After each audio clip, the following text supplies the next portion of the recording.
آج کا جو ماڈرن انسان ہے وہ روح کی بجائے عقل کو یوں تسلیم کرتا ہے کیونکہ اسے ظاہر میں عقل نظر آ رہی ہوتی ہے، اور وہ یہ بھول جاتا ہے جی کہ عقل کی اپنی روشنی جو ہے وہ کچھ نہیں ہے۔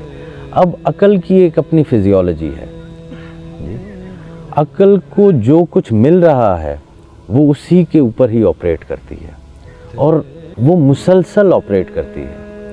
آپ کا دل جو ہے وہ تو کسی وقت کام کرنا جو ہے، آپ سانس بھی روکیں تو اس کی سپیڈ کو بھی مدھم جو ہے وہ کر لیں گے۔ آپ کی عقل کے اندر خیالات نے آنا ہی آنا ہے، اس نے ہمیشہ فنکشننگ میں رہنا ہی رہنا ہے۔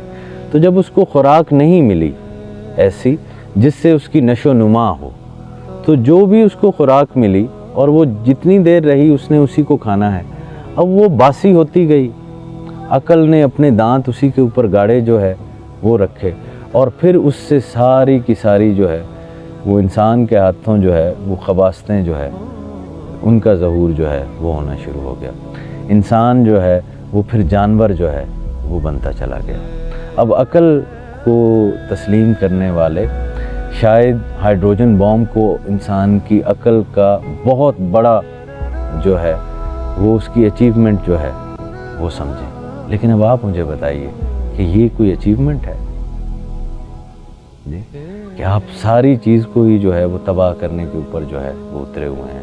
تو یہ وہ عقلیں جن کو روح سے کوئی ربط نہیں ہے جی، انہی کے اندر غصب آ جاتا ہے، انہی کے اندر جانوروں کی خصوصیات جو ہے وہ آ جاتی ہیں۔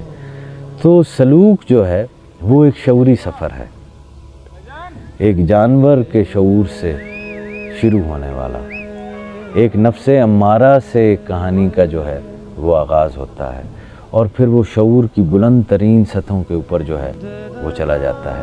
اس کی مثال یوں ہی ہے کہ آپ یہ پیچھے آپ کو پہاڑ نظر آ رہے ہیں، تو اس کے جو فٹ میں کھڑا ہے جی، تو اس کے سامنے ایک نظارہ محدود سا ہے۔ اب آپ نے جیسے جیسے بلندی کا سفر شروع کیا تو ویسے ویسے نظارہ جو ہے وہ بدلتا چلا گیا، منظر جو ہے وہ بدلتا چلا گیا، ایک واسٹ ہورائزن جو ہے وہ آتا چلا گیا۔ تو یہ شعوری ہی ہے نا، انسان کا زاویہ نگاہ جو ہے وہ شعور کی بلندی سے جو ہے وہ وابستہ ہے۔ نبی کریم صلی اللہ علیہ وآلہ وسلم نے فرمایا کہ مومن کی فراست سے ڈرو کیونکہ وہ اللہ کے نور سے دیکھتا ہے جی۔ تو اللہ کا نور جو ہے وہ صفائی قلب سے آتا ہے تو اللہ ہی کا نور نا، اس نے مجھ سے منعکس ہونا ہے جی، میں وہ میڈیم ہوں جس سے اس نے منعکس ہونا ہے۔ تو میں نے اس مرر کو صاف کرنا ہے صرف۔ جب یہ صاف ہونا شروع ہو جاتا ہے تو پھر جھگڑا ختم ہونا شروع ہو جاتا ہے، پھر ہر چیز میں سے ایک ہی جو ہے اس کا جلوہ جو ہے وہ نظر آنا شروع ہو جاتا ہے۔ یہ تو اور میں کا جھگڑا جو ہے یہ ختم ہو جاتا ہے۔